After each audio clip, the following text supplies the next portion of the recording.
And just to reiterate before we move on to Qatar Airways, you referenced the Senate Select Committee on the COVID-19 pandemic. Well, Katie Gallagher was chair of that Senate Select Committee, and her recommendation, the Labor Party's recommendation, was in black and white for there to be a royal commission into the COVID-19 inquiry. So we'll see what that looks like tomorrow, but there are already concerns that if a report is expected to be handed down by the end of this year and we're in September, then how can it genuinely be thorough?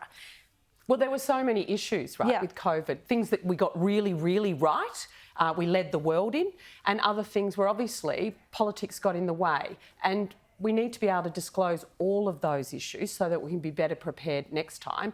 And the government promised a royal commission, and he's broken his word, just like he did on energy payment bills. Now, you've been chairing an inquiry into Qatar Airways and Qantas and why the government made the decision to reject Qatar's bid for 28 extra flights in and out of the country. What have you discovered so far? Yeah, well, yesterday we were in Sydney. We head off to Perth for Friday. And yesterday we heard from a range of experts in the aviation industry that had the government approved those additional flights, a price of an airline ticket from this country to Europe through the Middle East would be much lower. There'd also be greater choice of destination.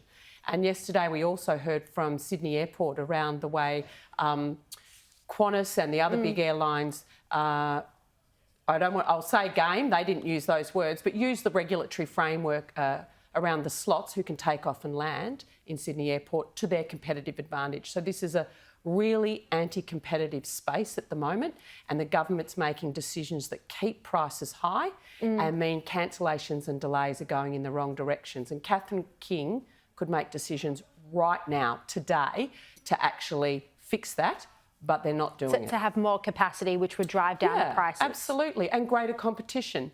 So, and how we actually regulate flights coming in and out of Sydney Airport, the number that can come in and out. All right. Look, on energy, it seems that Chris Bowen is at odds with the coalition. He's put forward figures, costings that show $387 billion would be the cost of the coalition's proposed policy to convert coal-fired power stations to nuclear reactors. What do you think about this? Is this modelling, does it sound right? Does not stack up, Sharri. Before I got into politics, I taught mathematics and science, and the assumptions that are built into this modelling are a joke. They've been completely trashed by any experts, and they don't even model our actual policy, which is a real shame.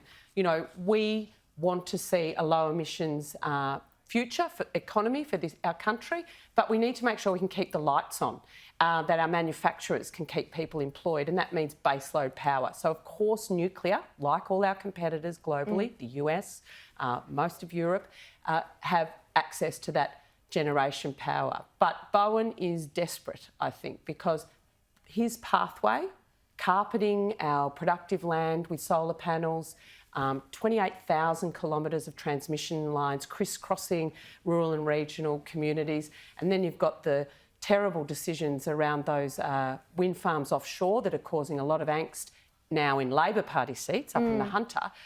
He's starting to realise that his decisions that aren't based in reality are not being favoured by the people, and that's going to have political consequences. All right. Bridget McKenzie, thank you very much for your time.